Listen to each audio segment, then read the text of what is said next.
दाढ़ी वाला खूनी।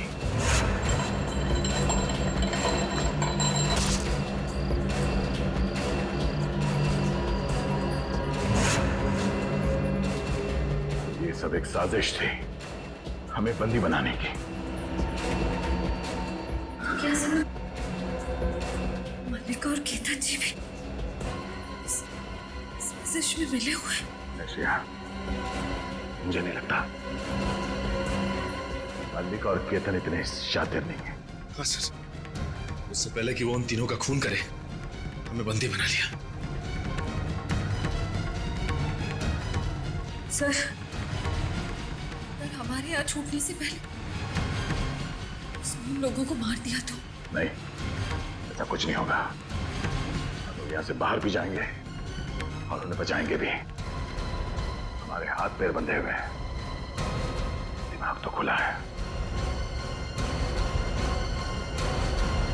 कर दो और हम मक्खियां मारते रहेंगे। माफ कर दीजिए साहब, मुझे माफ कर दीजिए। मैंने ये सब पैसों के लालच में किया है साहब। किसने दिए पैसे? बोल। वो अभय और माया है साहब। अभय और माया?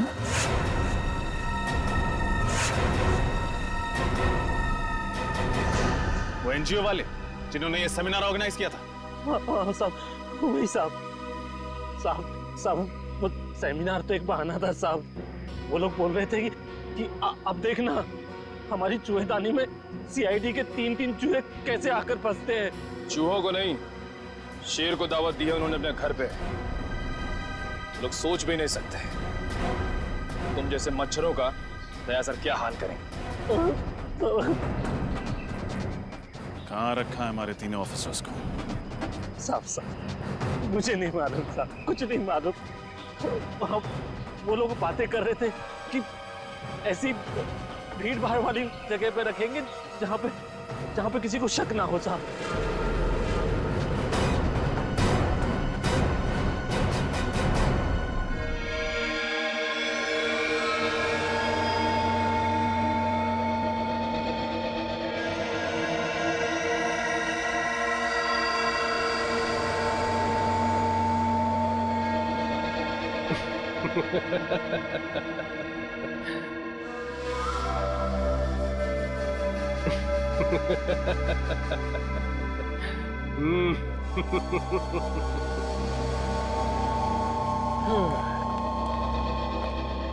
बॉस अंदर आ जाए। अरे अभय माया, आओ आओ आओ। बहुत अच्छा काम किया है तुम दोनों ने, बस एक कमी रह गई। कमी? वो क्या बॉस? अरे उन सीआईडी वालों के पिंजरे में कैमरा नहीं लगाया ना तुम लोगों ने। मैं देखना चाहता था कि सीआईडी वाले कैसे चीखते हैं, चिल्लाते हैं, गुर्राते हैं। वो सीआईडी वालों को तड़पाने का मजा ही कुछ और है। बॉस सब इतनी जल्दी हो गया कि उनके सेल में कैमरा लगाने वाली बात दिमाग से ही निकल गई। नहीं नहीं, कोई बात नहीं। ये अच्छा हुआ कि तुम मल्लिका और केतन के कमरे में कैमरा लगाना नहीं भूले। लेकिन बॉस, आप इन दोनों के साथ क्या करने वाले हो? बम!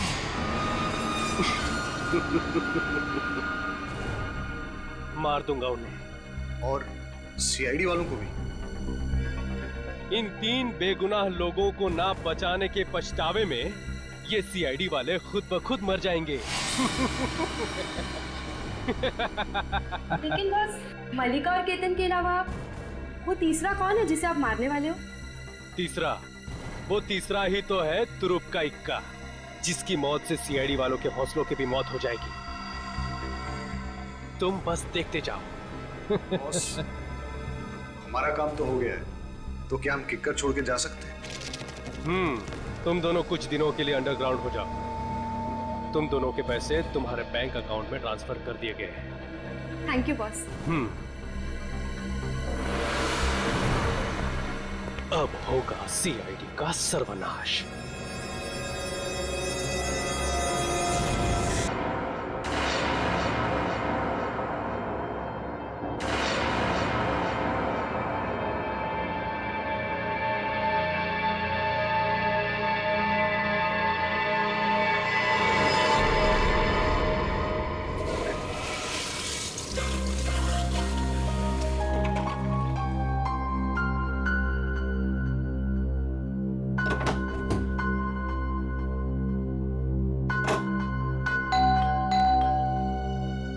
इतनी रात को कौन आ गया?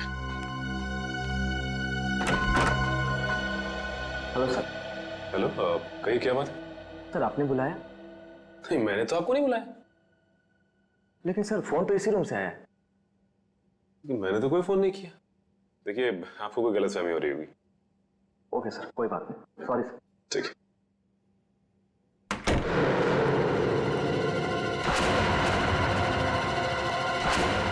कमाल है, मैंने तो कोई फोन किया ही नहीं, तो फिर फोन कहां से?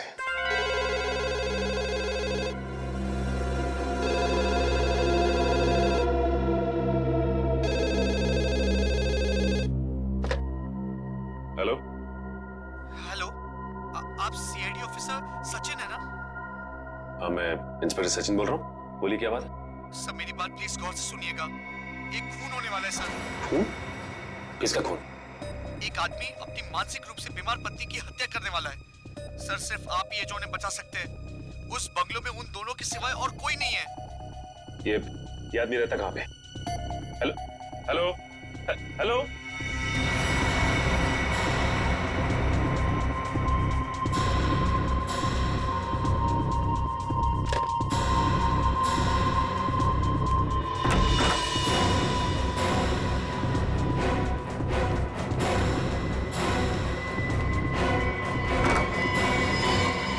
तुम क्या?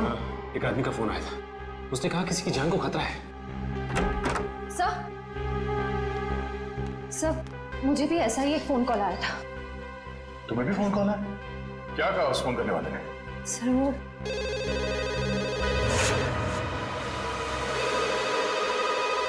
इतनी रात को कौन फोन कर रहा है?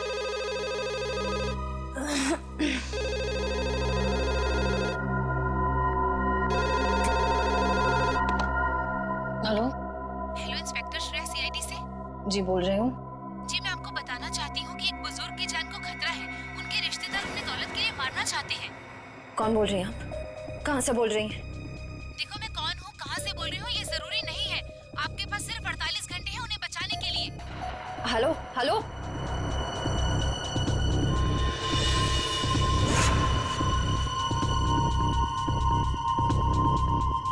बुजुर्ग आदमी? सर, मुझे जिस आदमी ने फोन किया उसने ये बताया कि एक मानसिक रूप से बीमार पत्नी को उसका पति मारना चाहता है। फोन पे जिस आदमी से मेरी बात हुई उसने ये नहीं बताया कि कौन मरने वाला है। हाँ वो तो हो गया, सेमिनार ठीक ठाक गिरा। ठीक है, गुड नाइट। ओके।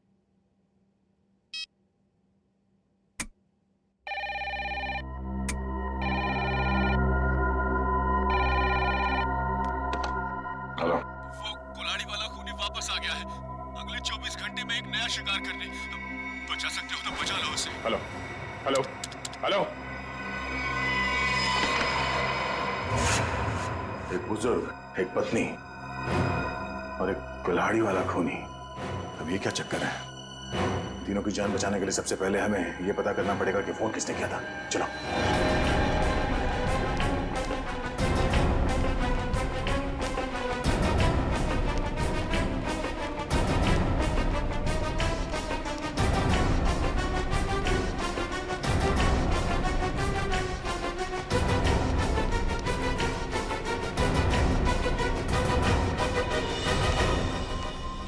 रिसेप्शन तो खाली है, कोई नहीं यहाँ पे। तो फिर फोन किसने किया सर यहाँ से?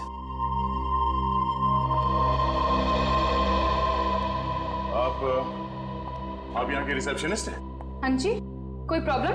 हमारे कमरों में जो कॉल्स अभी अभी आपने ट्रांसफर किए थे वो किसने किए थे? मैंने नहीं तो, और बिना गेस्ट की परमिशन के हम कोई फोन कॉल ट्रांसफर नहीं करते सर। अगर आपने फोन कॉल ट्रांसफर नहीं किया तो हम तीनों के कमरे में फोन कॉल कहाँ से आया? सर ट्रस्ट मी, मैं इस बारे में कुछ भी नहीं जानती हूँ, प्लीज मेरा यकीन करिए। वैसे कितनी देर पहले आपको ये कॉल्स आए थे? ये तकरीबन 5 मिनट पहले किए। पर 5 मिनट पहले मैं रिसेप्शन पे नहीं थी सर। मैं कुछ काम से बाहर गई थी। ओह, शायद इसी बात का फायदा उठा के किसी ने यहाँ से कॉल ट्रांसफर किया है। रूबी, क्या बात है? कोई प्रॉब्लम है क्या? सर इन लोगों का कहना है कि इनके कमरे में कुछ फोन कॉल्स आए हैं और पर सर मैंने फोन कॉल ट्रांसफर नहीं किया। देखो, गेस्ट इज ऑलवेज राइट। मेहमानों के साथ इस तरह से बहस नहीं किया करते। अगर ये लोग कह रहे हैं फोन कॉल्स आए हैं तो डेफिनेटली आए होंगे। अच्छा, रिसेप्शन के अलावा किसी और जगह से हमारे कमरों में कॉल ट्रांसफर किया जा सकता है? नहीं सर। ओह, इसका मतलब है कॉल ट्रांसफर यहाँ रिसेप्शन से ही किया गया है। मगर सर, हाँ सर, जाने से पहले मैंने चंदर को यहाँ रुकने के लिए कहा था। ये चंदर कौन है? हमारे स्टाफ का मेंबर है सर। और ये चंदर इस वक्त कहाँ है? हाँ,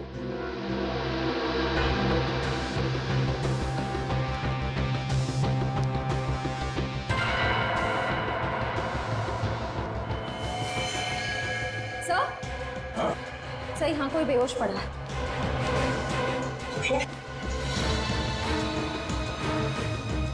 मैम प्लीज जरा पानी लेके आइए। या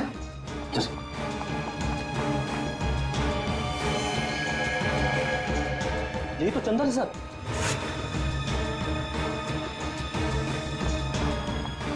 ये लीजिए सर,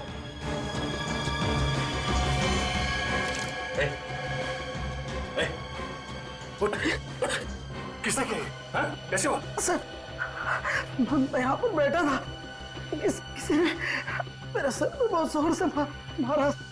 कौन था वो? चेहरा देखा उसका? हाँ सर, तो वो एक औरत और एक आदमी। उसका स्केच बना सकते हो?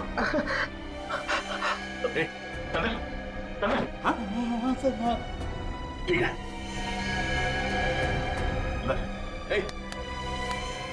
मैनेजर साहब, एम्बुलेंस को फोन करो, हॉस्पिटल ले जाना पड़ेगा इसे, जल्दी। सर, जरूर वो लोग हम पर नजर रखे हुए थे। उन्हें ये पता था कि हम कौन सी होटल में ठहरे, कौन से रूम्स में ठहरे। हाँ सर, अगर इन हादसों के बारे में उन्हें हमें बताना ही था तो सुबह जब हम सेमिनार में आए थे वो भी बता सकते थे। इतनी रात को फोन करके बताने का क्या मतलब? ये सब एक इत्तेफाक नहीं है, सोचा समझा गया प्लान है ये। पहले हमारा यहाँ किक्कर जैसी जगह पे सेमिनार के लिए आना, उसके बाद हमारे कमरों में फोन कॉल्स। पहले में ये पता करना होगा कि वो 3 लोग कौन हैं जिन पे हमला होने वाला है।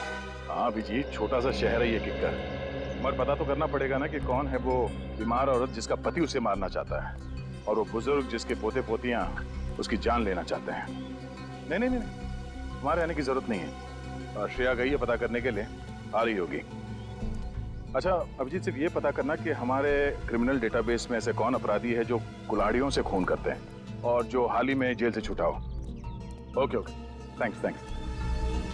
सर, हाँ सर, पूरे किक्कर शहर में 6 औरतें जो दिमागी तौर से बीमार हैं। उनमें से 4 औरतों का ट्रीटमेंट हॉस्पिटल में चल रहा है और 2 औरतें हैं जो घर पर रहती हैं। उन 2 औरतों में से एक औरत है जो शादीशुदा है, मल्लिका।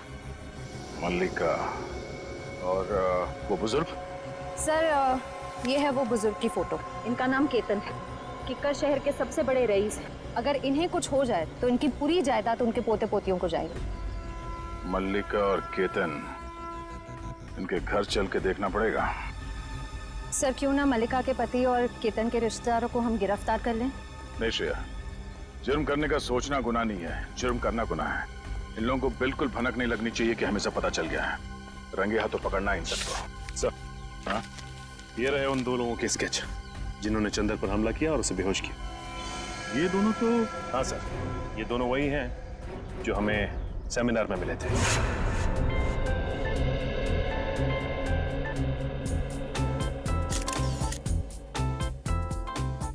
पिछले 5 सालों में किक्कर में अपराध की घटनाएं कम हुई हैं, ये बात सुन के हमें बेहद खुशी हुई।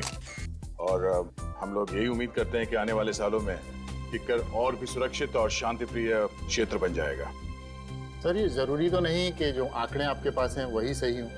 ये भी तो हो सकता है कि जुर्म उतने ही हो रहे हों लेकिन लोग रिपोर्ट नहीं लिख पा रहे हैं। देखिए, अगर ऐसा है तो कानून के लिए बेहद शर्मनाक चीज है। जिस दिन लोगों के मन से कानून का विश्वास उठ जाएगा, उस दिन वो अपने साथ हो रहे अत्याचार हमारे पास आके बताना बंद कर देंगे, और उस दिन इस देश की डेमोक्रेसी, यहाँ का प्रजातंत्र पूरी तरह रह जाएगा। आप बिल्कुल ठीक कह रहे हैं सर। आम आदमी को सीआईडी और पुलिस पर पूरा भरोसा रखना चाहिए और उनसे कुछ भी मदद लेने में बिल्कुल हिचकिचाना नहीं चाहिए।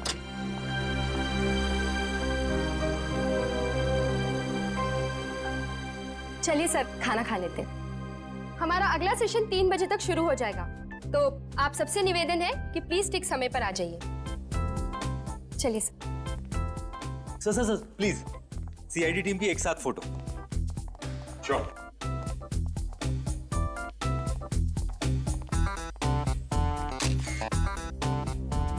Thank you sir.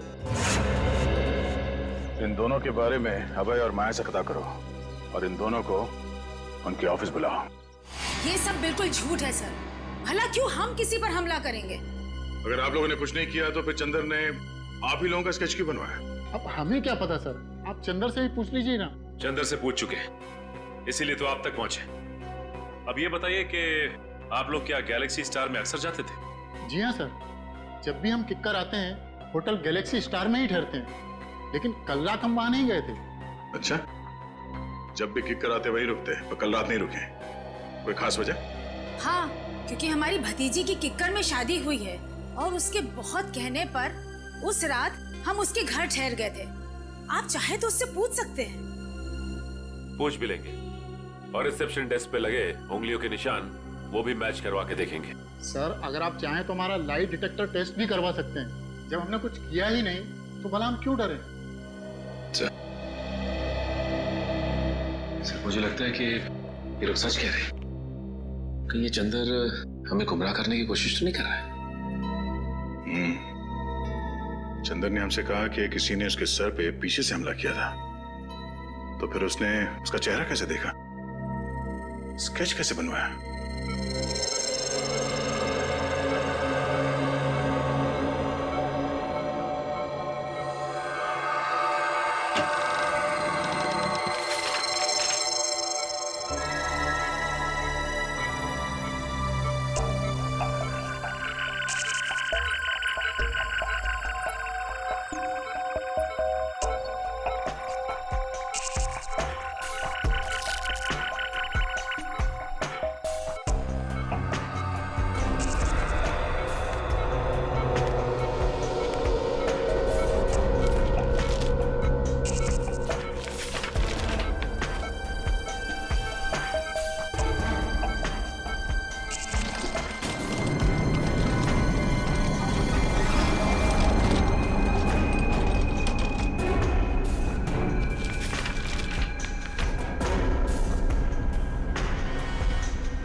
चंदर को पता था कि साक्षी और केतन अक्सर इस होटल में आते थे, इसलिए हमें भटकाने के लिए उन्हीं का स्केच बनवाया। अरे ये चंदर कहाँ गया? इसी रूम में रखा था उसे सर। शशि जरा आसपास देखना।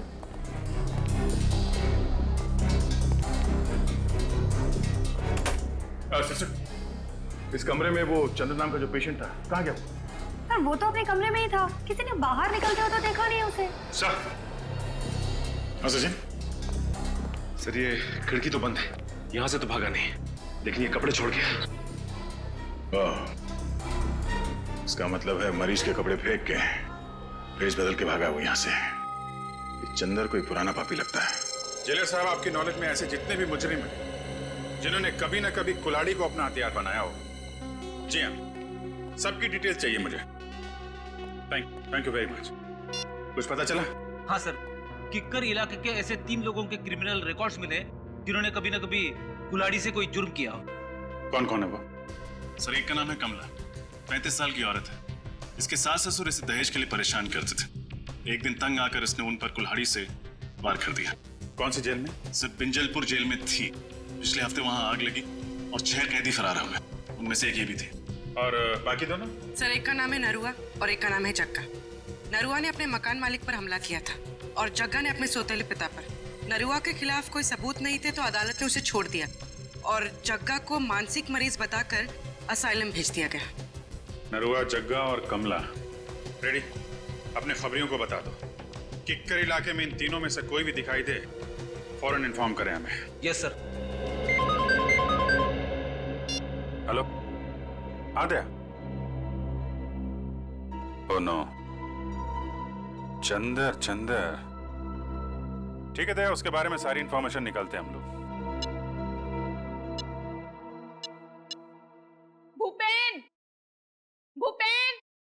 काम के वक्त पता नहीं कहाँ चल जाता है, फिर से सो गया। अरे वो पेन कहाँ है? जी मैम साहब। सो गया था क्या? हाँ? नहीं मैम साहब, मैं तो बाहर घास काट रहा था। घास के साथ साथ तूने केबल की तार भी काट दी क्या? सारे के सारे चैनल गायब हो गए थे, कुछ भी नहीं आ रहा है। मैम साहब अभी सेटअप बॉक्स वाले को फोन करके बुलाता हूँ और दूसरे दिन इसका डब्बा जवाब दे जाता है। हाँ जल्दी कर, पहले देख। नमस्ते। नमस्ते। नमस्ते मैम साहब। अब कीर्ति प्रसाद नाम है हमारा। बहुत प्यार से लोग किट्टू कहते हैं। केबल बनाने आया हूँ, केबल मैकेनिक हूँ। आपको कैसे पता चला कि केबल में समस्या है? हमने तो कोई शिकायत भी नहीं की अभी तक। अरे वो मैम साहब ऐसा है कि ये मोहल्ला में सबका ही प्रॉब्लम है, तो हम सोचा कि आपके यहाँ भी पूछ लूं। हाँ हाँ भैया, हमारा भी केबल ठीक कर दो, मेरा सीरियल निकला जा रहा है। बस मैम साहब 2 मिनट, सब ठीक कर देंगे। हाँ जल्दी करो। ये कैसे हो सकता है? केतन अंकल ने पिछले 10 साल से हाउस टैक्स नहीं भरा। अंकल ऐसी गैर जिम्मेदाराना हरकत कर कैसे सकते हैं? लगता है उनकी खबर बहुत अच्छी तरह से लेनी पड़ेगी। उनकी खबर आप बाद में लीजिएगा, पहले तो टैक्स डिपार्टमेंट आपकी खबर लेगा। हाँ? देखिए आप जानते नहीं हैं मेरे बॉस कितने गुस्से वाले हैं। आपके बॉस? हाँ मेरे बॉस मिस्टर दयानंद। लेकिन वो हमारी खबर क्यों लेंगे? ये घर तो केतन अंकल का है ना, और सारी प्रॉपर्टी के मालिक वो है। तो बुलाइए उन्हें, कहाँ है वो?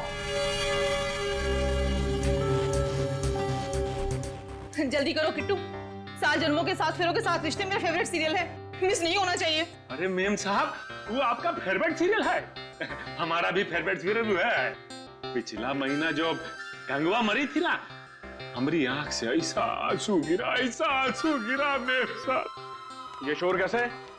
हाँ? दिख नहीं रहा, टीवी खराब हो गया। हेलो सर, माई सेल्फ कीर्ति प्रसाद। बहुत प्यार से लोग मुझे ठीक है चलो। अबे तुमने दवाई खाई? तुम्हें मालूम है ना प्रज्वल कि बिना टीवी देखे बिना सीरियल देखे मेरे को दवाई नहीं लेती हूँ मैं। अरे टीवी खराब है, ये ठीक नहीं होगा कि तुम दवाई नहीं खाओगी। तुम बहुत बुरे हो। दवाई खाओ ना, बी ए गुड गर्ल। लो रुको। क्या हुआ? मैं बताना भूल गया तुम्हें, डॉक्टर ने तुम्हारी दवाइयाँ चेंज की हैं। हाँ ये लो। ये बहुत कड़वी होगी। अरे नहीं होगी कड़वी भी, खा के तो देखो। पहले ही डर जाती हो। नहीं है ऐसा कुछ, खाओ ना।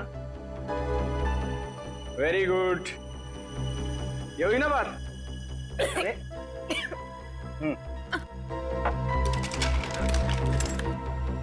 अब क्या है कि आपका सेटअप बॉक्स में बारिश का वाटर घुस गया है, तो हम शाम को आगे ना आता हूँ। नहीं शाम को नहीं, तुम एक काम करो, तुम परसों आओ। तुम्हारा दिमाग खराब हो गया है प्रज्वल। हाँ 3 दिन तक मैं बिना टीवी के कैसे रहूंगी? और किट्टू, हमारी छत तो टपकती ही नहीं है, तो सेटअप बॉक्स में पानी कहाँ से घुस गया? तो क्या है कि मैम साहब कोनो गीला हाथ लगाया होगा सेटअप बॉक्स पे। ये SBP ने लगाया होगा। गुस्सा मत करो ना, सब ठीक हो जाए। सुनो सही, कैसे रहूंगे? तो क्या है मैम साहब के हमारे पास वो सुखाने के लिए पंप नहीं है, तो हम लेके आते हैं। हाँ भैया। अच्छा मैम साहब। क्या गिराया तूने? तोड़ा तो नहीं कुछ? अरे नहीं साहब कुछ नहीं। जाओ यहाँ से। हाँ हम आते हैं सर। क्यों गुस्सा कर रही हो तुम?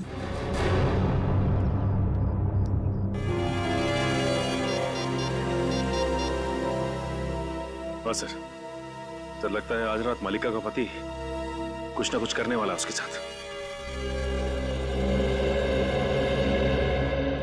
नमस्ते, मेरा ही नाम केतन है और मैं अजय, इनका बिजनेस पार्टनर। केतन जी, मेरा नाम दयाश्री है। मैं यहाँ आपके हाउस टैक्स के बारे में बात करने आई। बात यह है कि आपने पिछले 10 सालों से हाउस टैक्स भरा नहीं है। क्या कह रही हैं आप? क्या हम लोगों ने हाउस टैक्स नहीं भरा? हमने भरा तो है। दयाश्री जी, मुझे लगता है आपको कहीं ना कहीं गलतफहमी हो रही है। जे साहब, मुझे कोई गलतफहमी नहीं हो रही। अगर आपने हाउस टैक्स भरा होता तो हमारे रिकॉर्ड्स में भी होता। देखिए आप जानते नहीं मेरे बॉस कितने गुस्से वाले हैं। अच्छा ठीक है, देखिए मैं परसों आपके टैक्स ऑफिस आ जाता हूँ और सब कुछ ठीक कर देता हूँ, लेकिन मुझे लगता है कि कहीं ना कहीं रिकॉर्ड्स ऊपर नीचे हो गए होंगे। परसों क्यों? कल क्यों नहीं? मैं अपने बॉस से क्या कहूंगी?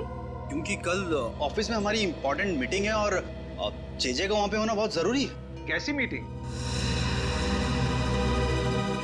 इस मीटिंग के बारे में मुझे क्यों नहीं बताया? अंकल, मैंने बताया तो था आपको, शायद आप भूल गए होंगे। अच्छा, हो सकता है। ठीक है, आप परसों के दिन आ जाइएगा टैक्स ऑफिस में। जी जरूर आ जाएंगे। वरना मुझे दोबारा आना पड़ेगा। नहीं नहीं, ऐसी कोई नौबत नहीं आएगी।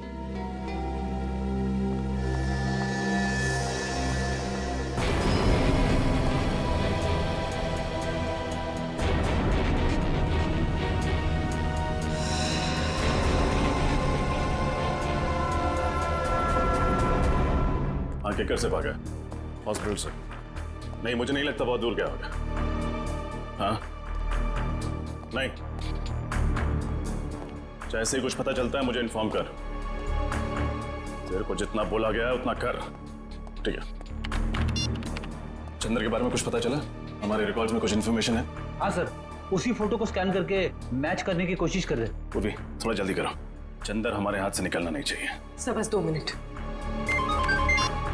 हाँ दे सर।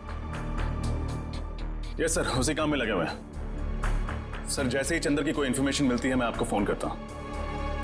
Yes sir. सर। हाँ बोलिए। सर चंद्र की इन्फॉर्मेशन मिल गई सर, ये देखिए। सर चंद्र का असली नाम मुंगेरी है।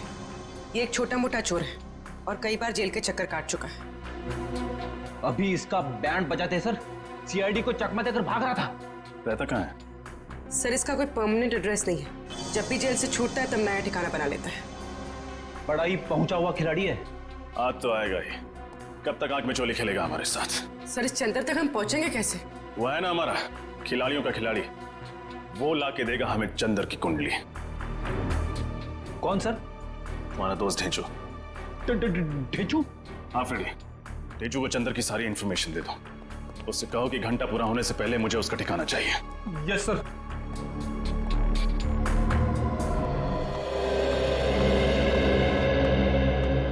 नमस्ते। जरा ये फोटोज देखना। इन तीनों में से कोई ठहरा हुआ था आपके होटल में पिछले कुछ दिनों में?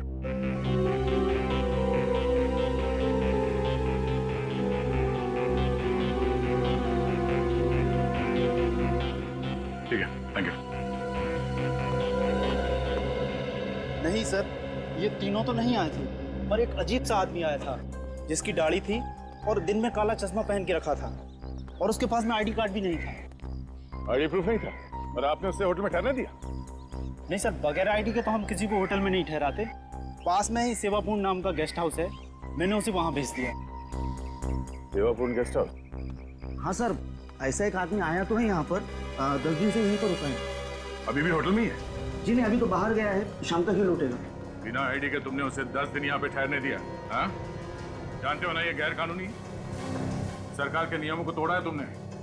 गलती हो गई सर, आगे से किसी को भी बिना आधार के नहीं रुकने दूंगा। जरा ये फोटो देखो, इन दोनों में से कौन था वो? नहीं सर, इनमें से तो किसी के जैसा नहीं दिखता। उसकी तो दाढ़ी थी सर।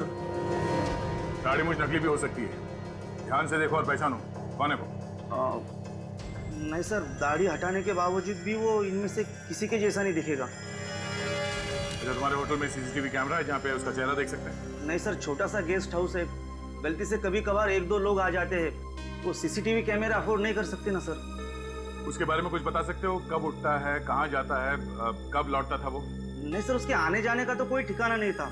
कभी कभी सुबह निकल जाता था, कभी दोपहर को, कभी शाम को जल्दी लौट आता था, तो कभी कभी रात के 3-4 भी बज जाते थे सर। अच्छा,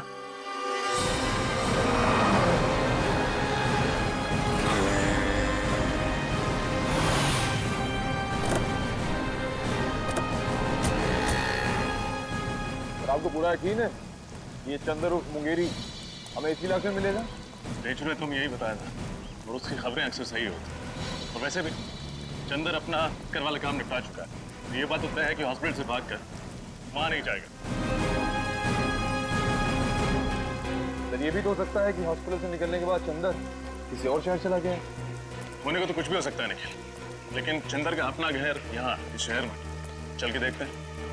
सर काफी अच्छी प्लानिंग की थी इस 420 चंदर। जिस होटल में एसीपी सर ठहरने वाले थे वहीं जाके नौकरी करने लगे, वो भी बस 1 हफ्ते पहले। हाँ, ढेचू ने कहा था ना कि चंदर पहले भी बहुत सारे फ्रॉड और 420 वाले काम कर चुका है, तो एक होटल में नौकरी करना उसके लिए कौन सा मुश्किल रहा होगा। सुनिए, ये आदमी चंदर, इसका घर कहाँ है? सामने दुकान पे पूछ लीजिए। Thank you.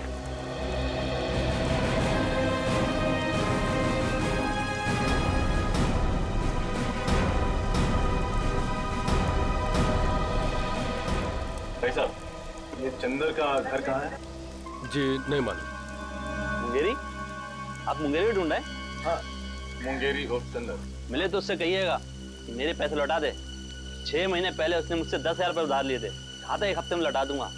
अभी तक 10 रुपये नहीं लौटाए। हाँ, बोल देंगे। लेकिन वो रहता कहाँ? वो सामने वाला घर है साहब, वो सामने वाला। Thank you. सर, केतन जी के पोते पोती सारिका और रोहित, उनका केतन जी के साथ बर्ताव बहुत ही बुरा था। जब मैंने केतन जी से कहा कि कल टैक्स ऑफिस में आ जाइए, तो रोहित और जेजे ने साफ बहाना बना दिया कि हमारी कोई मीटिंग है, हम परसों आएंगे।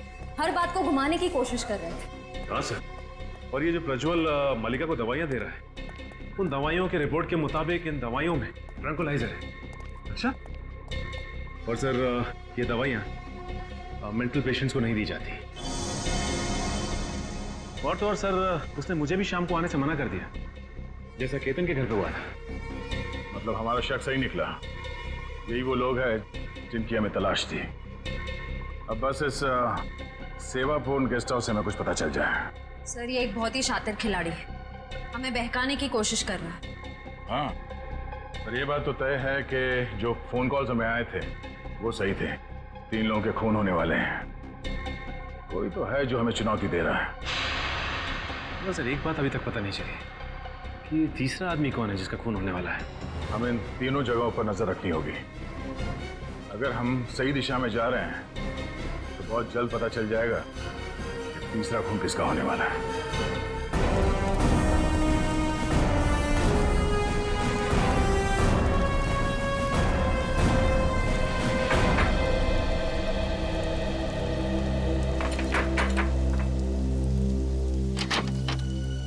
जी कहिए। मुंगेरी से मिलना। आप लोग? सीआईडी। निखिल पूर्वी, देखो कहाँ है?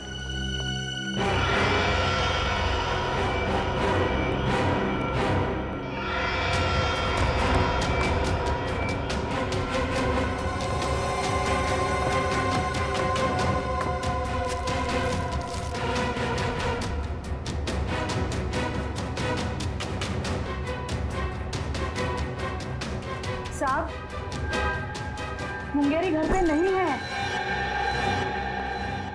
अब उसे बचाने की कोशिश मत कीजिए। ये जूते, ये बैग उसी के हैं ना? हाँ, आज सुबह ही लौटा है वो किक्कर से। एक बहुत ही बुरी माँ रही हूँ मैं। जरूर मेरी परवरिश में ही कोई कमी रह गई हो, इसलिए मुंगेरी ने अच्छाई का नहीं बुराई का रास्ता चुना। सर, मुंगेरी घर पर। देखिए, कोई माँ बुरी नहीं होती। आई एम श्योर आपने उसे अच्छे संस्कार ही दिए होंगे। ये उसकी बदकिस्मती है कि जुर्म की दुनिया की चकाचौंध के सामने उसने अपना ज़मीर बेच दिया। इसीलिए आज तक मैंने कभी उसे बचाने की कोशिश नहीं की। 2 साल से तो वो जेल में ही था। अभी 2 हफ्ते पहले अचानक किसी ने उसकी जमानत करा दी। उसकी जमानत करा दी? किसने? ये तो खुद मुंगेरी भी नहीं जानता। उसे नोटों से भरा एक लिफाफा मिला और साथ में एक चिट्ठी जिसमें लिखा था कि उसे किक्कर जाके कुछ तो काम निपटाना है। ओह, तो इस प्लान का मास्टरमाइंड कोई और ही है।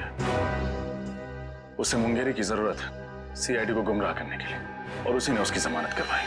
मुंगेरी इस वक्त कहाँ मिली? अभी तो वो बापू बाजार गया है।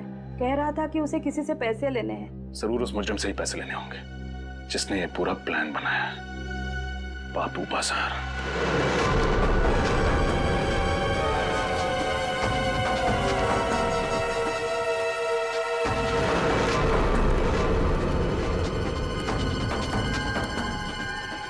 यहाँ दिखते हैं। सर, वो रहा चंदर।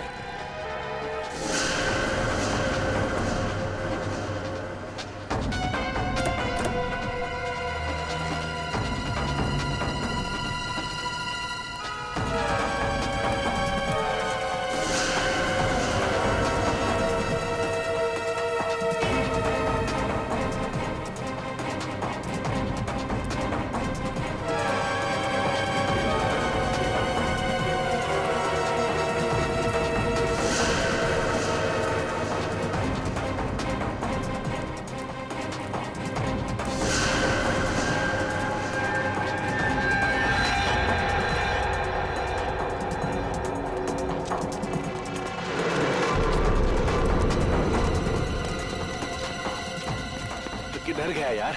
देख है वो देख। अच्छा इधर से। चल चल चल चल।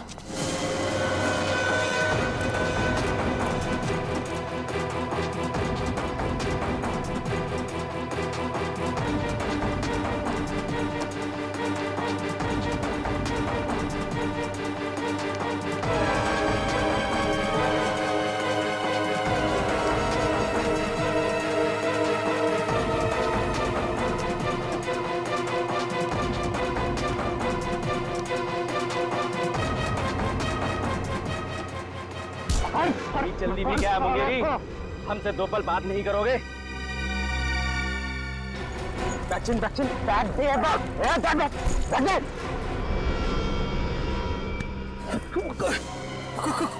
कौन हो तुम लोग? हम आपके दिल में रहते हैं, किस्मत की धारा में सब बहते हैं। फोन पे मुझसे ही तो बात कर रहे थे तुम। अच्छा रघु, लेकिन बॉस ने तो कहा था कि हम दोनों नहीं मिलेंगे। अबे बॉस ने तो ये भी कहा था कि सीआईडी से सावधान रहना, समझे? हाँ लेकिन सीआईडी को मुझ पर शक नहीं हुआ। बेवकूफ, सीआईडी तुम्हारे घर तक पहुंच गई है। तुम्हें जिंदा रखेंगे तो सीआईडी हमारे कान में खतरे की घंटी बजाएगी। खत्म आगे, समझा? समझा? अबे चल लेकिन मैंने किया यार।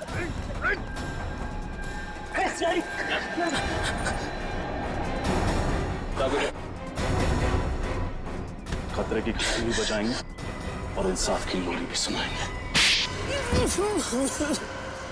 मुझे कुछ नहीं मालूम साहब, मुझसे तो सिर्फ इतना कहा गया था कि मुंगेरी को खत्म कर दो सर। किसने कहा था? किसने कहा था? बॉस ने कहा था, बॉस ने। कौन है तुम्हारा बॉस? सर कुशल। कुशल? सर कुशल तो वो होटल मैनेजर है। सर उसी ने मुझसे कहा था सीआईडी को सारे फोन कॉल्स करने के लिए। मुझे तो ये भी नहीं पता है कि मरने वाले कौन है और मारने वाला कौन है। निकल, ले जाए ना। चल। हट। हट। अपनी किकर वाली टीम को इन्फॉर्म करना पड़ेगा।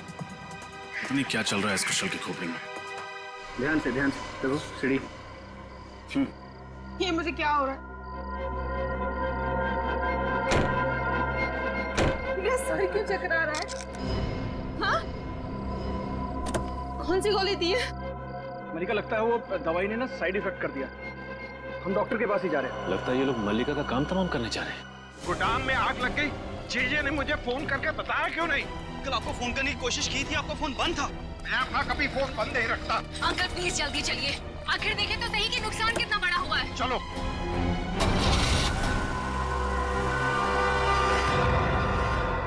मैं मल्लिका को इस तरह से मौत के मुंह में जाने नहीं दे सकता। कुछ ना कुछ करना होगा उसके लिए।